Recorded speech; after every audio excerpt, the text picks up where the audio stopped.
Irmãos, vamos abrir a palavra de Deus no livro de Gênesis, capítulo 20. Eu vou pedir que vocês mantenham a Bíblia aberta aí, que nós iremos ver o capítulo todo.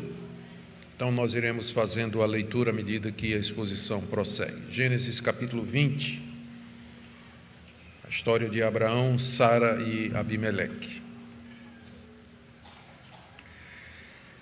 Pai, diante da Tua palavra, pedimos mais uma vez que o Senhor nos ilumine, que o Senhor nos abençoe, que o Senhor nos encaminhe ao entendimento correto da Escritura, para que possamos aplicar a nossa vida. Ouve a nossa oração, em nome de Jesus. Amém. Queridos, na mensagem anterior, nós vimos a destruição da cidade de Sodoma, Gomorra e mais duas cidades ali da planície do Jordão. E vimos também o episódio grotesco envolvendo Ló e suas filhas, que engravidam do pai e dão origem aos moabitas e aos amonitas. E agora, no capítulo 20, nós retornamos a Abraão, que é a personagem principal dessa narrativa. Já fazia algum tempo que Abraão estava morando nos Carvalhais de Manre, é uma região perto da cidade de Hebrom. Ali ele tinha recebido os 3 visitantes, Deus e mais 2 anjos que tinham vindo para destruir Sodoma e Gomorra. E ali ele também recebeu a promessa da parte de Deus de que Sara, dali a 1 ano, teria um filho, e que esse filho, e não Ismael, seria o descendente prometido, o filho da promessa. E de lá, Abraão havia intercedido diante de Deus pelas cidades da planície. Se porventura houvesse justos entre elas, Abraão queria que Deus poupasse a cidade. Ele também estava pensando no seu sobrinho Ló, que morava lá. Agora, encerrado o episódio com a destruição das cidades, era tempo de Abraão levantar acampamento e peregrinar mais uma vez por aquela terra que Deus lhe havia prometido e aos seus descendentes. Mas a fraqueza de Abraão, mais uma vez, vai colocar Sara, bem como a linhagem da promessa, em risco. E o episódio que nós vamos ler e vamos explicar é uma demonstração típica da Bíblia, da pecaminosidade humana e da misericórdia de Deus para com aqueles que são seus. A primeira parte da narrativa nos mostra Sara, a esposa de Abraão, sendo levada para o harém do rei Abimeleque. Vamos fazer a leitura do verso 1 e 2. Abraão partiu dali e foi para a terra do Neguebe. Habitou entre Cádiz e Sur e morou em Gerar. Abraão dizia que Sara, a mulher dele, era sua irmã. Então Abimeleque, rei de Gerar, mandou buscá-la. Abraão saiu dali dos Carvalhais de Manre, onde ele estava habitando, e ele vai morar na cidade de Gerar. Diz aqui o texto que ele peregrina na direção do Neguebe. Neguebe é um deserto que fica no sul de Judá, já em caminho, chegando perto do Egito. Primeiro ele fica ali entre as cidades de Cádiz e Sur, ninguém tem muita certeza onde é a localização dessas cidades, mas depois ele arma suas tendas nas cercanias de uma cidade chamada Gerar, e aí ele já está dentro de território dos filisteus. Ele está na terra dos filisteus. Ele foi para lá provavelmente porque tinha pastos e tinha água. Os rebanhos de Abraão eram muito grandes. Ele tinha, como nós já vimos, o clã de Abraão era alguma coisa que passava de 500 pessoas, com certeza, com muitos rebanhos de ovelhas, bois e muita mudança, muita coisa que precisava ser arranjada onde quer que ele parasse. E ali nas cercanias de Gerar havia pastos e era uma região bem irrigada. Isso aqui ele está a 80 quilômetros de Hebrom, descendo. Isso aqui está a 80 quilômetros, e ali ele não era conhecido dos moradores daquela região. É por isso que, como lemos no verso 2, ele podia apresentar a Sara como sendo a irmã dele. Em Hebrom ele era conhecido, mas ali, naquela região de Gerar, nos filisteus, ele não é conhecido. e ele passa então a apresentar a sua mulher como sendo a sua irmã, como diz o verso 2. Abraão dizia que Sara, a mulher dele, era sua irmã. Ele tinha ficado com medo, mais uma vez, de que tomassem a sua mulher e o matassem. Ele tinha se convencido, provavelmente, depois do episódio de Sodoma e Gomorra, quando ele viu que não tinha ninguém justo.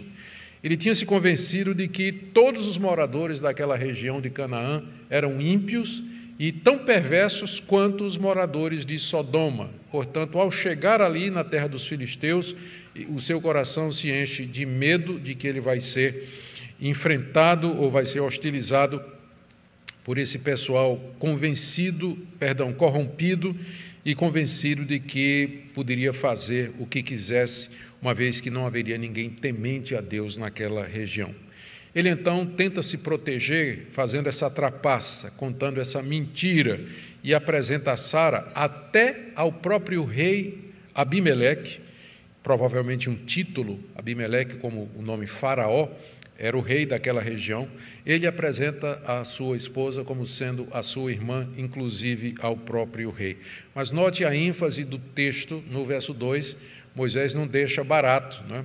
E ele dizia a todos que Sara, mulher dele, para enfatizar bem o caráter ou a natureza daquilo que Abraão estava fazendo,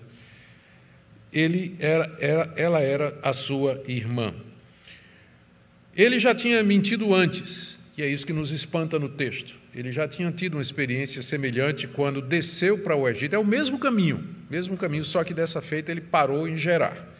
Mas é o mesmo caminho que ele tinha percorrido anos, talvez cerca de 20 anos passados, descendo para a terra do Egito, quando teve uma seca, uma fome ali naquela região. Lá no Egito, ele disse a mesma coisa, disse para todo mundo, apresentava a Sara como sendo a irmã dele. E Faraó viu que a mulher era bonita, mandou tomar a mulher. E Deus teve que interferir, ameaçando Faraó de grandes pragas e castigos, se ele não devolvesse a mulher. Deus teve de interferir para que a honra de Sara fosse preservada e a promessa não sofresse qualquer perigo. Bom, agora de novo, Abraão faz a mesma coisa, ali dessa feita na terra dos filisteus, dando a impressão de que Sara era sua irmã. E como resultado, o rei de Gerar, o Abimeleque, ele manda buscar Sara para seu harém, lá para o seu palácio.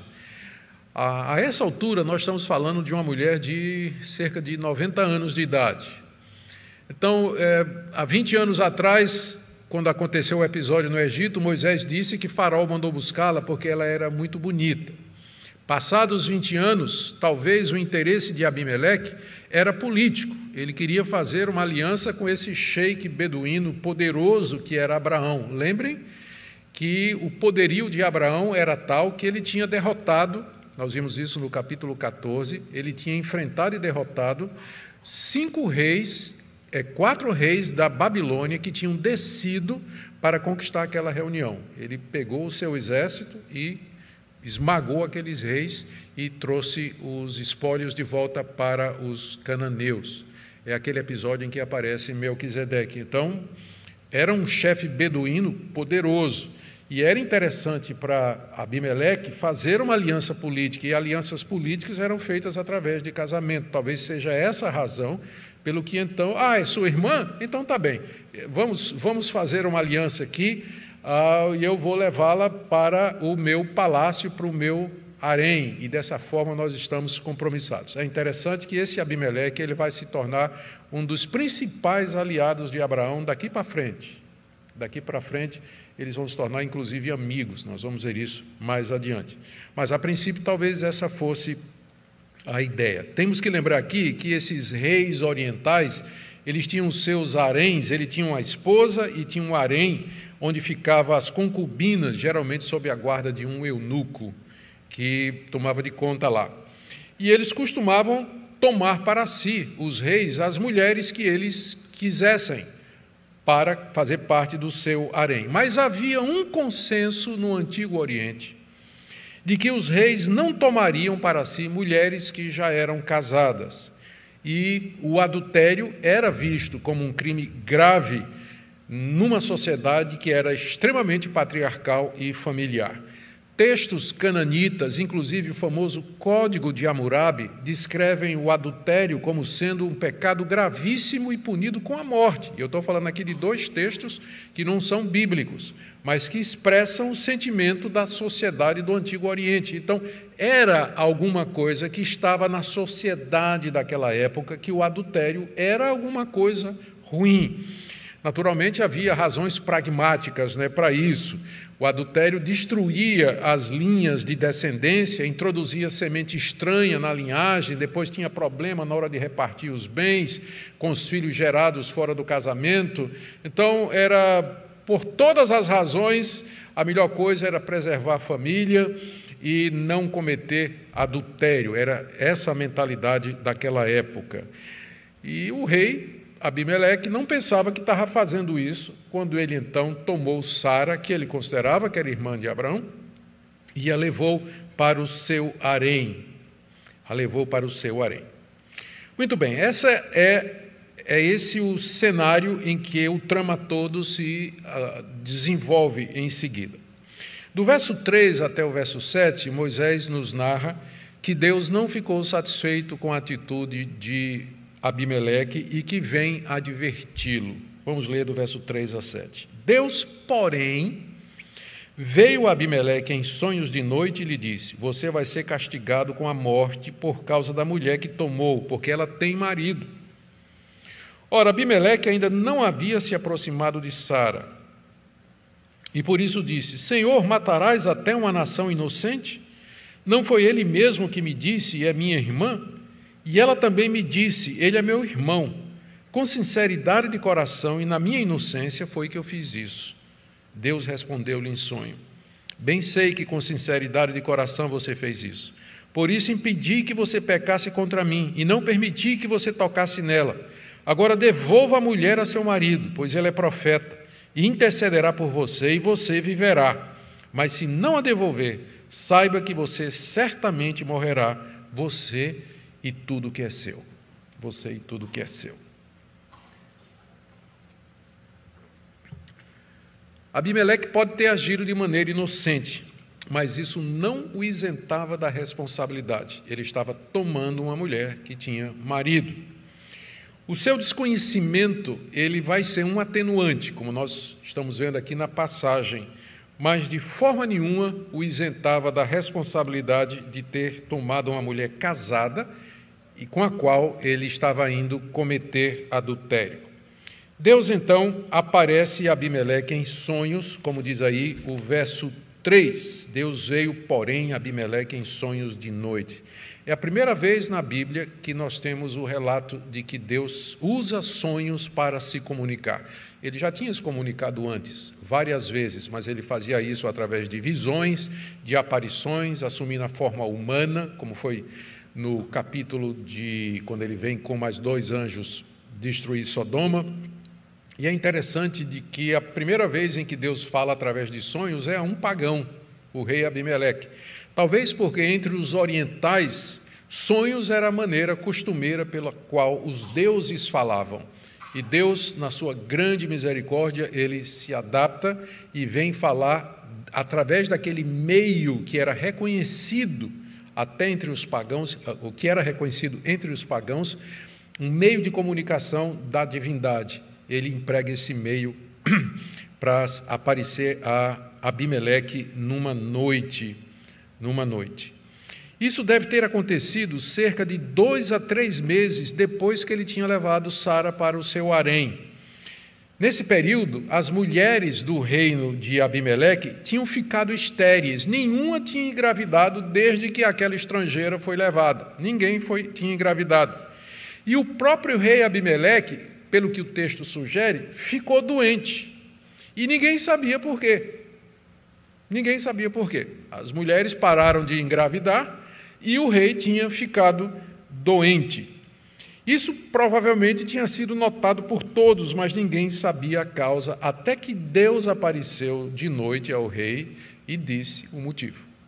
Deus explicou o que é que estava acontecendo. Note que a narrativa aí no verso 3 começa com Deus, porém. Esse porém aí deixa claro que Deus não estava satisfeito com aquilo que Abimeleque havia feito, ainda que inocente quanto ao status da mulher que ele tinha tomado. E Deus lhe anuncia, no verso 3, que vai trazer a morte sobre ele como castigo. Você vai ser castigado com a morte por causa da mulher que tomou, porque ela tem marido. Ele não iria ficar bom daquela doença, aquela doença já era um juízo de Deus caindo sobre o seu reino, por ter haver violado essa lei, esse padrão moral, que era padrão em todo o mundo daquela época. Deus diz, você vai ser castigado porque a mulher que você tomou é uma mulher casada, Veja aqui que nós não sabemos o quanto esse rei conhecia a Deus, mas com certeza a avaliação de Abraão de que não tinha ninguém temente a Deus ali, ela está equivocada. Abimeleque bem que podia ser um daqueles que moravam em Canaã e que, como Melquisedeque, tinha sim algum conhecimento de Deus. Melquisedeque, na verdade, tinha um conhecimento muito grande de Deus. É possível que esse rei, de uma forma que a gente não conhece, uma vez que Moisés aqui não diz no texto, é possível que Abimeleque tinha esse conhecimento de Deus. Note que esse episódio mostra que há um padrão moral ao qual todo ser humano adere. Todos os seres humanos foram feitos à imagem e semelhança de Deus, e eles têm a lei de Deus gravada no seu coração. É isso que explica a formação de um consenso moral, mesmo entre os povos que nunca tiveram a lei de Moisés, ou nos dias atuais, mesmo os povos que nunca ouviram o Evangelho ou a moralidade cristã, mas eles têm sim um código de ética entre eles, que via de regra significa isso, não mexa nas coisas do seu próximo, na propriedade, no nome, na mulher, na família do seu próximo, na vida do seu próximo, refletindo os mandamentos que Deus deu de maneira explícita à nação de Israel. Essa é a imagem de Deus no homem, e isso explica códigos morais e moralidade entre os povos que não são cristãos, entre os povos que vivem na ignorância completa do Deus que se revelou nas Escrituras. Abimeleque tinha esse código moral, e ele, não somente ele, mas os filisteus que moravam ali naquela região, por exemplo, eles todos concordavam que cometer adultério era uma coisa grave e que deveria ser punida. É o caso aqui de Abimeleque também. Deus trata os pagãos de acordo com esse padrão moral que está impresso na consciência e é refletido pelos atributos de Deus na natureza. Deus trata os pagãos de acordo com esse padrão moral. Deus, por exemplo, não vai julgar no dia do juízo aqueles povos que nunca ouviram falar de Cristo. Deus não vai julgá-los do tipo assim, por que você não aceitou o meu filho? Quem é seu filho? Deus não vai fazer isso, mas Deus vai julgá-los de acordo com a revelação que Ele faz de si mesmo no coração das pessoas e que gera esse código moral e que as pessoas quebram. Elas quebram qualquer padrão que elas estabelecerem para si mesmas, elas vão quebrar porque são pecadoras, são incapazes de consistentemente fazer o bem e fazer o que é reto o tempo todo. Aqui é o caso também. Abimeleque, então, passa a se defender diante de Deus. Como eu disse, aparentemente ele já tinha algum conhecimento desse Deus. Ele não tinha tido relações com Sara, diz aí o verso 4. Abimeleque ainda não havia se aproximado de Sara. Naquela época, as mulheres que eram levadas ao rei, elas passavam por um tempo de preparação antes de serem levadas ao quarto do rei. Mas o mais provável aqui é que Abimeleque não tinha tocado em Sara porque ele ficou doente. E já era Deus impedindo que ele levasse avante o seu projeto de ter aquela estrangeira como sua mulher e fazer, através disso, uma aliança com Abraão. Essa é a razão mais provável. Ele se dirige, qualquer que seja a razão, ele não tinha tocado em Sara ainda, e isso é muito importante para o desenvolvimento da narrativa, a gente vai ver em seguida. Ele se dirige a Deus chamando Deus aqui de Senhor, que é Adonai, é um termo comum que pode ser aplicado a qualquer Deus ou uma pessoa que é superior a nós, mas que no contexto provavelmente já reflete esse conhecimento que Abimeleque tinha de Deus. Aí no verso 4, Senhor.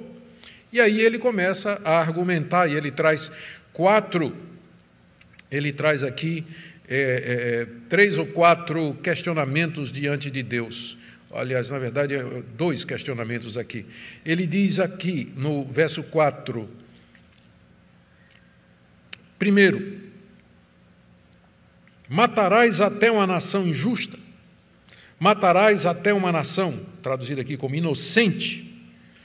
Ele, tendo esse conhecimento prévio de Deus, que esse Deus era o Deus criador dos céus e da terra, o Deus que era justo, que era o Deus que tinha destruído Sodoma e Gomorra, porque ali, nota, ele está só a 80 quilômetros de Sodoma e Gomorra.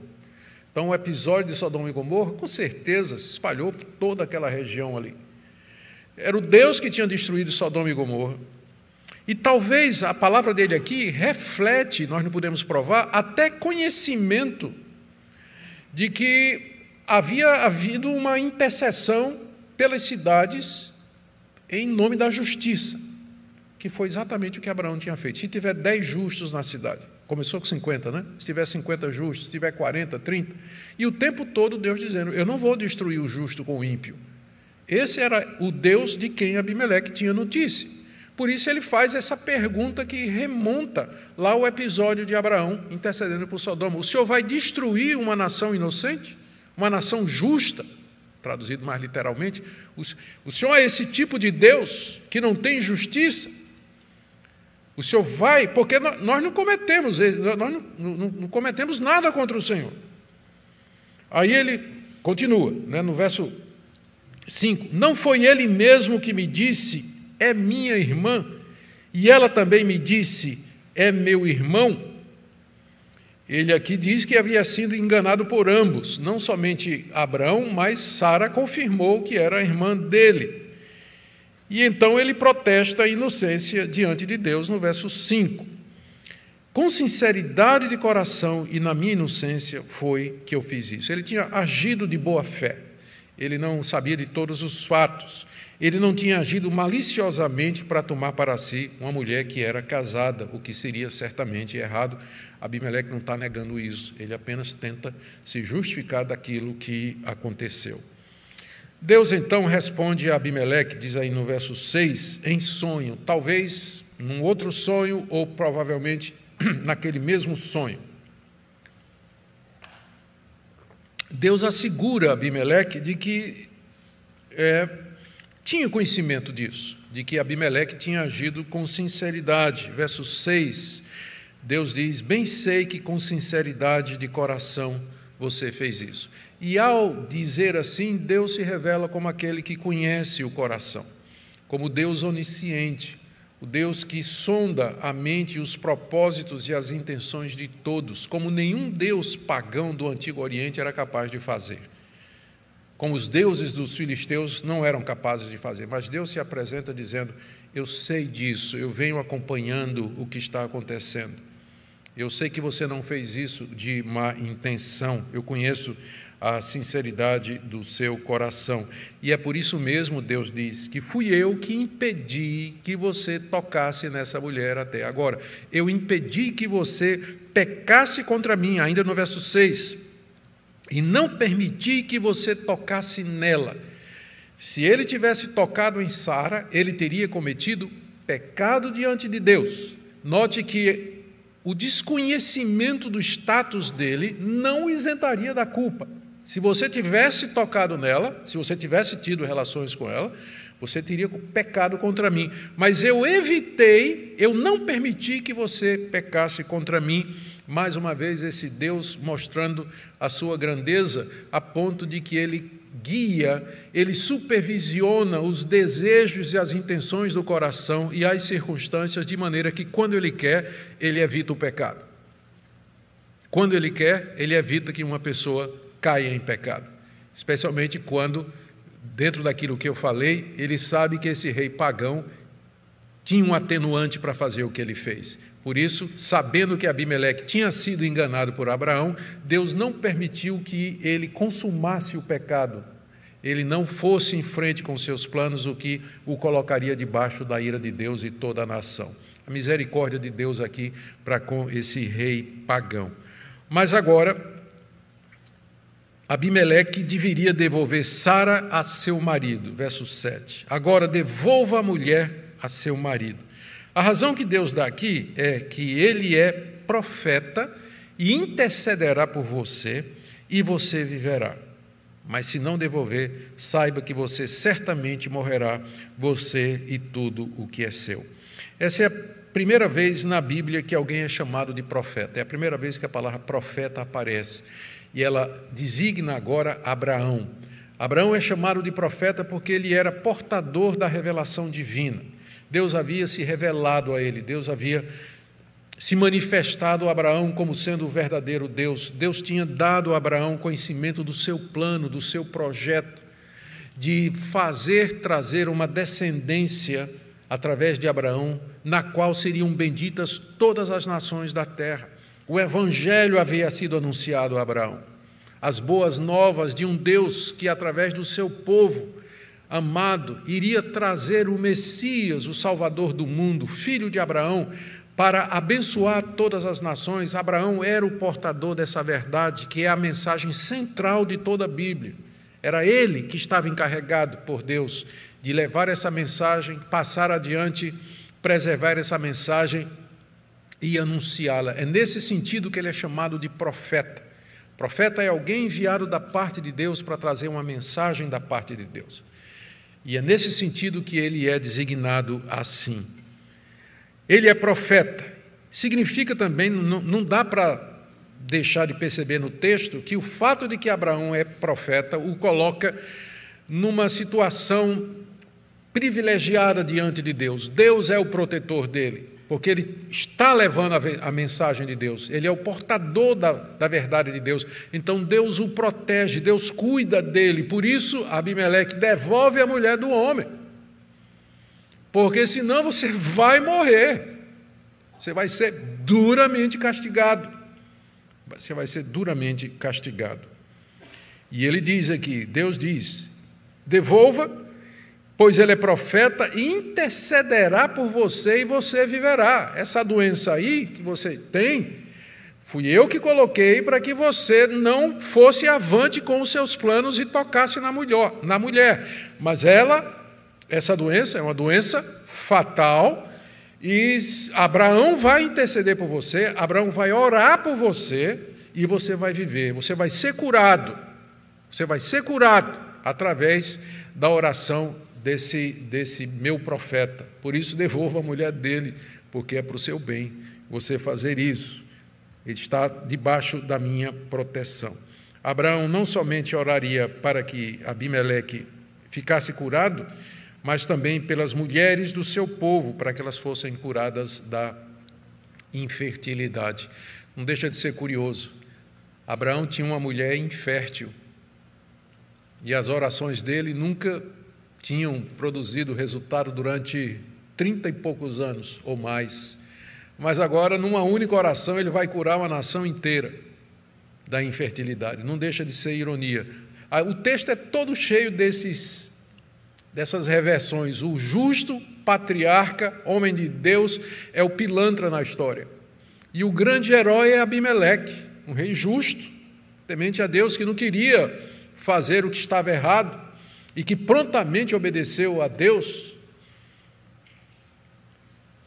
Muito bem. Vamos agora para a terceira parte dessa nossa história, não é?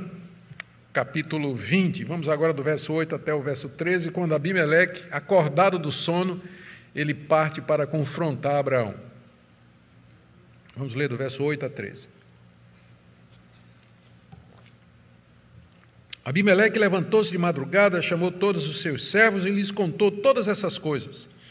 E os homens ficaram com muito medo. Então Abimeleque chamou Abraão e lhe disse: que é isso que você fez conosco? Em que foi que pequei contra você para que você trouxesse tamanho pecado sobre mim e sobre o meu reino? O que você me fez é coisa que não se deve fazer. E Abimeleque perguntou a Abraão: o que levou você a fazer uma coisa dessas? Abraão respondeu: é que eu pensei, certamente não há temor de Deus nesse lugar, e eles me matarão por causa da minha mulher. Por outro lado, ela é de fato minha irmã por parte de pai, embora não por parte de mãe, e veio a ser a minha mulher. Quando Deus me fez sair da casa de meu pai para andar errante por aí, eu disse a ela: este é o favor que você me fará. Em todo lugar para onde formos, você dirá que eu sou o seu irmão. Abimeleque se levanta bem cedinho, diz aí no verso 8, que foi de madrugada, levantou-se de madrugada, daquela noite memorável. A primeira coisa que ele faz é convocar um conselho de segurança. Ele chama os seus servos, conselheiros, magos, nobres do reino. Era muito comum naquela época que o rei tivesse esse conselho com o qual ele se instruía antes de tomar decisões mais graves. E esse rei, ele chama esses homens a quem revela o que havia acontecido. E quando ele acaba de falar, diz o texto aí que todos eles ficaram tomados de medo. Tomados de medo. E Abraão pensava: não há temor de Deus aqui, não é? Olha aqui, os homens estão cheios de temor, de receio diante desse Deus. Era o Deus de Abraão que os estava castigando com aquela doença no rei e com esterilidade nas mulheres, e certamente esse Deus era poderoso para destruir todo aquele reino, como havia feito com Sodoma e Gomorra. O rei, então, chama Abraão e pede explicações. Está aí no verso 9. Diz assim: Abimeleque chamou Abraão e lhe disse, são 4 declarações aqui, 3 perguntas e uma afirmação. Primeiro, o que foi aquilo que Abraão tinha feito? O que é isso que você fez? Que mentira é essa que você contou? Está aí no verso 9. Ainda no verso 9. Em que eu pequei contra você para que você trouxesse tamanho pecado sobre mim e sobre o meu reino? Você chegou aqui nessa região, você acampou com o seu gado, seu rebanho aqui nas cercanias, lhe tratei muito bem. Por que você fez isso, assim atraindo a ira de Deus contra mim e contra todo o meu reino? O que eu fiz contra você, para que você me fizesse essa armadilha? Terceira palavra aqui, que na verdade é uma declaração, final do verso 9. O que você fez é coisa que não deve ser feita. O que você fez é errado. Você agiu de forma errada e mentirosa. E a última declaração, a última pergunta, no verso 10. O que é que levou você a fazer uma coisa dessas? Literalmente no hebraico, o que é que você viu que lhe levou a fazer isso? Você viu alguma coisa aqui? Sim, Abraão tinha visto, entre aspas, que não havia temor de Deus ali. Pelo menos era o que ele pensava que ele tinha visto. Que ninguém temia Deus ali. Por isso ele agiu daquela maneira. Essa é a pergunta do rei. O que é que você viu que levou você a arrumar isso, a mentir dessa maneira? E Abraão, então, não posso deixar de passar mais uma vez, não é? Que ironia, um rei pagão repreendendo o pai da fé, não é? Deus, de vez em quando, levanta ímpios para fazer a gente passar vergonha, quando a gente comete alguma coisa no trabalho, na escola, às vezes em família. Deus levanta ímpios para nos repreender, o que nos humilha, o que nos coloca no pó e na cinza, como deveria ter acontecido aqui com Abraão. Ele passa a se explicar diante do rei Abimeleque. Ele dá 2 razões para ter mentido daquela maneira. Primeiro, ele diz que não pensava que não havia temor de Deus em Gerar, no verso 11. Certamente não há temor de Deus nesse lugar, e eles me matarão por causa da minha mulher. Onde não há temor a Deus, não há respeito pelos direitos civis, pelas liberdades consagradas. Onde falta temor a Deus, não tem base para que a gente respeite o próximo. Era esse o argumento, o raciocínio de Abraão. Ninguém aqui teme a Deus, não é? Como lá em Sodoma e Gomorra. Então, o que é que vai acontecer? Eles vão tomar minha mulher e vão me matar, não é? vão me matar. Então ele diz que essa foi a primeira razão. O que não é razão, porque Deus já havia mostrado a Abraão o quanto ele era poderoso para preservá-lo e para cumprir as suas promessas. E além do mais, Abraão está agindo aqui pelo medo dos homens, temores humanos. O temor humano é um péssimo conselheiro. Muitas das decisões erradas que a gente toma na vida é porque a gente tem medo dos homens, porque se a gente confiasse em Deus e fizesse o que é certo, na confiança de que Deus é fiel para cumprir as suas promessas, talvez a gente não errasse tanto. Mas os temores humanos, o medo do que o homem pode me fazer, tem levado muita gente a tomar decisões erradas e a tropeçar na caminhada, como esse homem de Deus aqui. Esse homem, não é que ele não era crente, ele era crente, mas ele vacilou aqui, vacilou muito, ele ficou com medo, e Deus já tinha demonstrado para ele inúmeras vezes que era poderoso para guardá-lo durante o tempo da sua peregrinação. A segunda explicação que Abraão dá ao rei Abimeleque é que ele não disse assim, não era uma mentira, porque, de fato, Sara era irmã dele, e é verdade, Sara era irmã de Abraão por parte de pai. Ambos eram filhos de Tera, embora de diferentes esposas, o que de forma nenhuma justifica a trapaça de Abraão, porque uma meia-verdade acaba virando uma mentira completa. A meia-verdade é uma mentira completa. Nada justificava ele ter dito apenas meia-verdade. Mas ela era irmã, meia-irmã, mas veio a se tornar a sua mulher. Essa é a verdade completa. E ele explica como que se dissesse assim, olha, não é nada pessoal, mas eu já venho fazendo isso desde que saí de Ur dos Caldeus, não é? Eu fiz uma vez no Egito, eu acho que ele não disse isso, né? Mas podia até ter dito para dizer a Abimeleque, não é nada pessoal, você está perguntando o que mal você fez contra mim, não é nada pessoal, essa é minha maneira de lidar com essa situação. Está aqui, ó.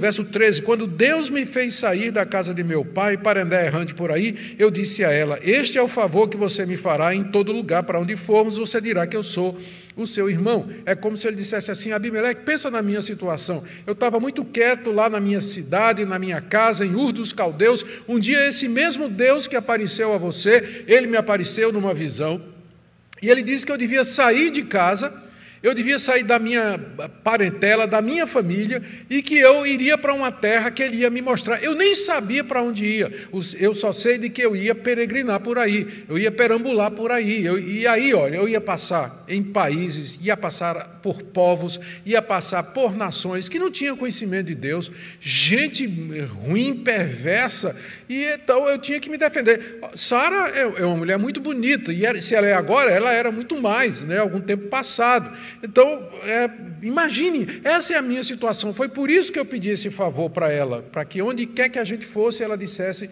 que era a minha irmã, para evitar que as pessoas me matassem por conta dela. Não cola não, né? Não cola. Nada do que Abraão disse aqui explica porque ele fez, mas não justifica. Esse homem de Deus, homem de fé, homem que nós vimos nos capítulos anteriores, intercedendo por Sodoma e Gomorra, se apegando a Deus em benefício dessas pessoas, agora comete esse tipo de coisa. E chegamos então na parte final do verso 14 até o verso 18, quando Sara é devolvida intacta a Abraão. Aparentemente, Abimeleque se deu por satisfeito com essas explicações, né? Certamente não Deus. E ele toma medidas para compensar o episódio, do verso 14 ao verso 16. Vamos ler. Então Abimeleque tomou ovelhas, bois, servos e servas e os deu a Abraão, e lhe devolveu Sara, sua mulher. Abimeleque disse, a minha terra está diante de você, more onde melhor lhe parecer. E a Sara ele disse, dei 1000 moedas de prata ao seu irmão, como compensação por tudo o que aconteceu com você, e diante de todos você está justificada. Abraão intercedeu junto a Deus, e ele curou Abimeleque, a mulher e as servas dele, de modo que elas pudessem ter filhos, porque o Senhor havia tornado estéreis todas as mulheres da casa de Abimeleque por causa de Sara, mulher de Abraão. Abimeleque, ele toma medidas agora para compensar qualquer erro que porventura ele tenha cometido no episódio. Primeiro ele presenteia Abraão, diz aí o verso 14, com ovelhas, bois, servos e servas, um presente digno de um príncipe nômade. Era muita coisa. Provavelmente era como oferta ao Deus de Abraão. Como que dissesse, como que para garantir que Deus se aplacasse na sua ira contra ele. Como nós sabemos, já era sabido, pelo menos na linhagem dos setitas, que Deus havia determinado sacrifícios de animais como uma maneira de expiação da culpa. Então, os culpados tinham que sacrificar animais para fazer isso. Embora não se mencione sacrifícios aqui, pode ser que Abimeleque tenha isso em mente quando ele mandou ovelhas, bois. E, junto com isso, manda também servos e servas para assistirem Abraão a partir dali. Em seguida, ele devolve Sara, a mulher de Abraão, verso 14. Final do verso 14. Ele devolveu Sara, sua mulher. E, verso 15, ele liberou sua terra para Abraão morar onde quiser, dizendo assim, bom, nós já esclarecemos o assunto, está tudo resolvido, como uma prova de que o assunto da minha parte não tem nenhuma pendência, minha terra está liberada para você morar onde você quiser, Verso 15, more onde melhor lhe parecer. E no verso 16, nós lemos que ele diz a Sara que havia dado a Abraão 1.000 moedas de prata, mais ou menos 12 quilos. 12 quilos de prata, não era pouco não. Um trabalhador naquela época, ele teria que trabalhar uns 10 anos para poder alcançar o salário de 10 anos de um trabalhador. Era isso aqui, que o rei dá então a Sara, mas dá através de Abraão, como era convenção na época, de que a mulher recebia presentes através do homem que estava responsável por ela, ou do pai, ou do marido, ou do irmão mais velho. Era assim que a mulher recebia presentes naquela época. E ele diz no verso 16, você está justificada. Isso aqui é uma espécie de danos morais por tudo que aconteceu. Você está inocente de tudo o que havia acontecido. Por que isso aqui é importante? Porque é necessário deixar claro que o filho que Sara vai ter no capítulo seguinte, 21, não é filho de Abimeleque, mas é filho de Abraão. Por isso que esse episódio, ele bate nessa questão da inocência de Sara, não da inocência de Sara, mas que ela saiu ilesa do episódio. O rei não teve relações com ela. Mais uma vez, por que isso é importante? Porque no capítulo 21, que é o próximo capítulo, Sara vai dar à luz um filho. E se não tivesse todas essas demonstrações aqui, alguém poderia dizer era filho de Abimeleque e não de Abraão. Mas a promessa era de que Abraão teria um filho através da sua legítima esposa Sara, e que ele seria o portador das promessas, seria a linhagem santa, separada por Deus para o cumprimento de todos os seus propósitos. Bem, Abraão então intercede por Abimeleque e pelas mulheres de seu povo, está aí no verso 17. Deus atende à oração de Abraão e cura o rei, cura a sua esposa e as mulheres dele, está aí direitinho no verso 17. E dessa forma, as mulheres voltaram a engravidar. E Moisés deixou para o fim uma informação que eu trouxe desde o começo para vocês, para que a gente pudesse melhor acompanhar. Era que Deus, verso 18, porque o Senhor havia tornado estéreis todas as mulheres da casa de Abimeleque por causa de Sara, mulher de Abraão. Embora eu tenha dito isso desde o começo, isso aqui só aparece no final. A gente não sabe bem porque é que Moisés deixou só para o fim, mas era uma informação extremamente importante para que a gente entendesse todo o desenvolvimento e da narrativa e por que as coisas aconteceram. Só uma curiosidade, também esse capítulo é campeão de primeiras coisas, né? É a primeira vez que a oração é relacionada com a cura. Primeira vez na Bíblia em que alguém é curado através de oração. Primeira vez que aparece essa relação aqui. Muito bem, estamos prontos agora para as conclusões. O que é que Moisés queria mostrar aos israelitas, lembrando o contexto, em que essa história foi narrada, escrita e divulgada. Os israelitas, descendentes de Abraão, Isaque e Jacó, eles estavam ali às margens do rio Jordão, nas campinas de Moabe, do lado direito, se você olhar o mapa, no lado do Oriente. Eles estavam ali se preparando para cruzar o rio Jordão e entrar na terra prometida. E Moisés, então, traz lições preciosas para todos eles. Primeira, embora Deus tivesse revelado a Israel os 10 mandamentos na forma de leis, entretanto, os pagãos tinham conhecimento dela. Os pagãos também tinham conhecimento da lei moral de Deus. Deus havia imprimido sua lei nos corações de todos os homens. E Ele é, portanto, o Senhor de todos, e toda a humanidade está debaixo da sua lei, da sua vontade, do seu reino, ainda que sejam pagãos vivendo lá no meio do mato. Os filisteus de Gerar sabiam que adultério era um pecado grave e que devia ser punido com a morte. Da mesma forma, os cananeus que habitavam ali em Canaã, a terra que os israelitas haveriam de possuir agora, eles não eram inocentes, não. Eles não eram inocentes, não. Eles tinham esse padrão moral. O problema é que eles vinham quebrando esse padrão, eles vinham desobedecendo a Deus e violando a própria consciência durante séculos, e agora a medida da paciência de Deus havia se esgotado. E chegou o momento deles serem julgados e condenados e destruídos. E Israel seria um instrumento de Deus para trazer a justiça de Deus sobre aqueles povos que haviam rejeitado a revelação que Deus fez de si mesmo na consciência deles e através de toda a natureza. Portanto, os israelitas não deveriam ter piedade e nem misericórdia, eles deveriam aniquilar completamente aquelas nações, como no livro de Deuteronômio, mais adiante Moisés vai deixar muito claro. Uma segunda lição que nós podemos tirar do texto, que Moisés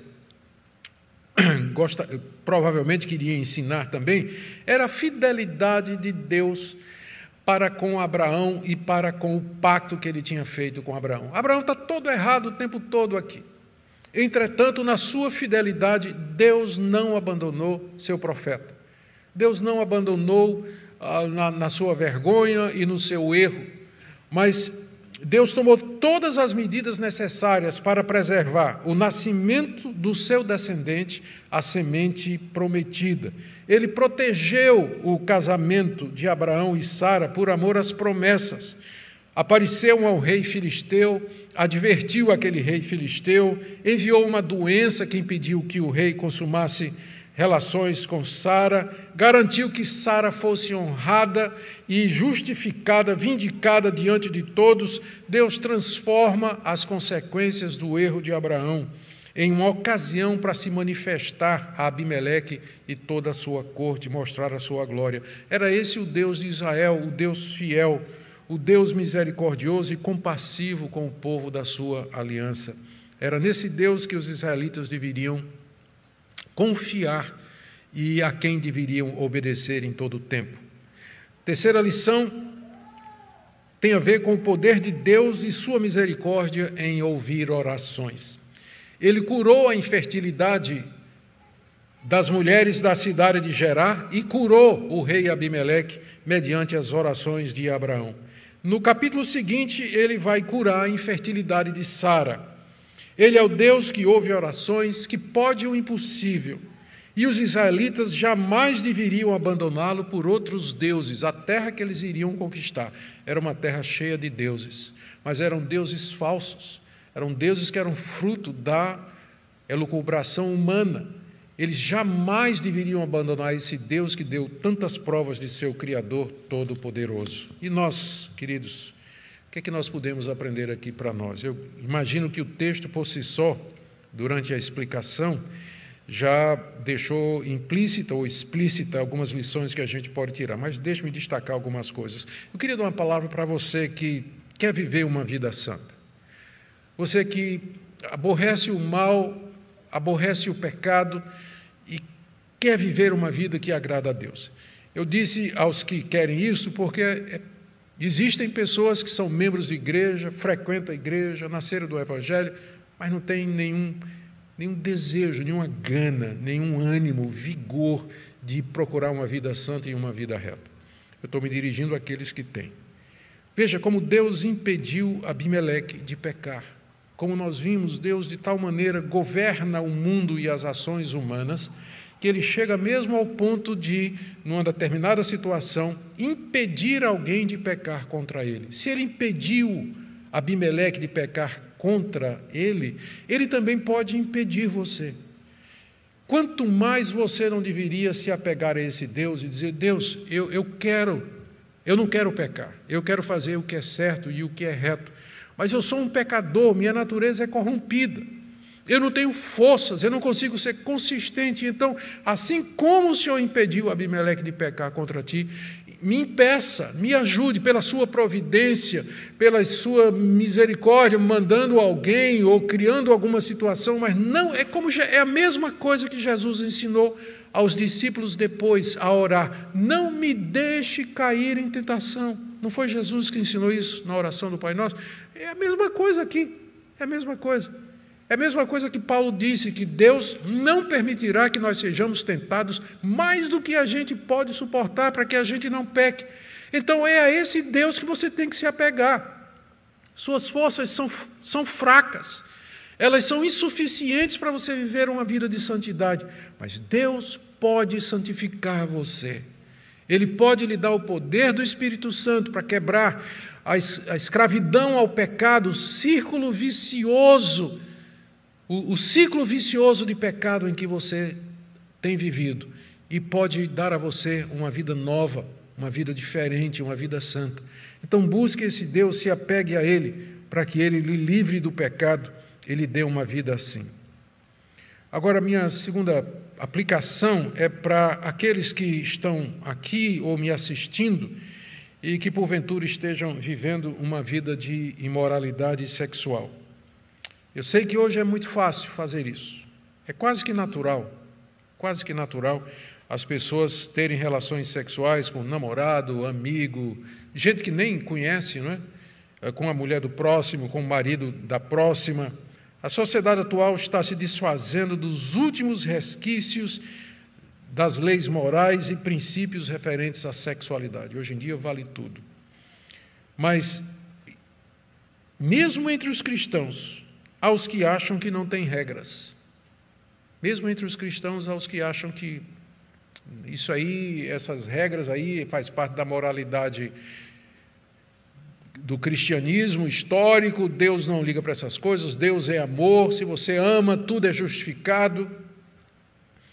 Contudo, como esse texto nos mostra, mesmo entre os pagãos, Deus considera o adultério como pecado e pecado gravíssimo. Mesmo entre os pagãos, Deus considerava. Deus julgou aquele rei e aquela nação e disse: você está em pecado, ou você vai cometer pecado, se você não se arrepender e você não mudar. Esse é o mesmo Deus, Ele não mudou absolutamente nada. Existem referenciais, existem padrões revelados por Deus a respeito de como nós podemos expressar de maneira legítima e verdadeira a nossa sexualidade. Se você está vivendo uma vida de fornicação com seu namorado, com a sua namorada, com alguém, com alguma outra pessoa, e que não seja dentro dos padrões estabelecidos pela palavra de Deus, não se iluda. O Deus de Abimeleque é o mesmo Deus de hoje. Ele continua tendo padrões morais e valores morais referente à maneira como nós desenvolvemos a nossa sexualidade.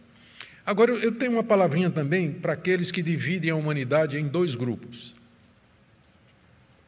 Primeiro, os que são totalmente puros, e segundo, os que são completamente maus. É a turma do bem e a turma do mal. É o pessoal que olha para a realidade e para a sociedade em termos de preto e branco. Nós aprendemos aqui nessa passagem que Abraão não era tão santo quanto suas ações anteriores demonstraram. E nós aprendemos aqui também que nem todos os cananeus eram tão ímpios como os sodomitas. A vida real, queridos, muitas vezes é uma mistura de contradições. Você encontra os homens mais crentes, as mulheres mais santas, cometendo pecados que até entre os ímpios são considerados abomináveis. E você vai encontrar, às vezes, ímpios, vai encontrar descrentes que seguem algum padrão moral ou aderem a algum princípio de vida mais elevado do que determinados crentes. A vida, como eu disse, é uma mistura de contradições, a vida real. Por isso, tenha cuidado, primeiro, antes de idolatrar alguém. Antes de você olhar para uma pessoa e dizer assim, olha, se tem santo na terra é esse aqui, ou santa. Primeiro, mesmo as pessoas que você conhece, que são as mais santas, elas têm um coração corrompido e inclinado para todo o mal. Agora eu quero também dizer para o outro lado, mesmo aqueles que nós consideramos corruptos, ímpios e perversos, eles têm a imagem de Deus neles. Não os salva, eles estão perdidos e condenados, mas explica por que, às vezes, em pessoas assim, você encontra traços de bondade, de retidão, de honra, de justiça e de verdade. Por isso, cuidado ao olhar para uma situação, ao olhar para a realidade e só enxergar preto e branco. Nós temos que aprender o que a Bíblia diz sobre a realidade. O homem, eu gosto daquela expressão de Lutero, o homem é o crente, ele é ao mesmo tempo justo e pecador. Justo e pecador. Isso deveria nos ajudar a sermos compassivos, misericordiosos, sábios e maduros no nosso julgamento. E pedir que Deus nos ajude no meio de toda essa confusão que o pecado lançou sobre a sociedade, a ouvir a voz dele e fazer aquilo que é reto, conforme ele nos ensina. Amém?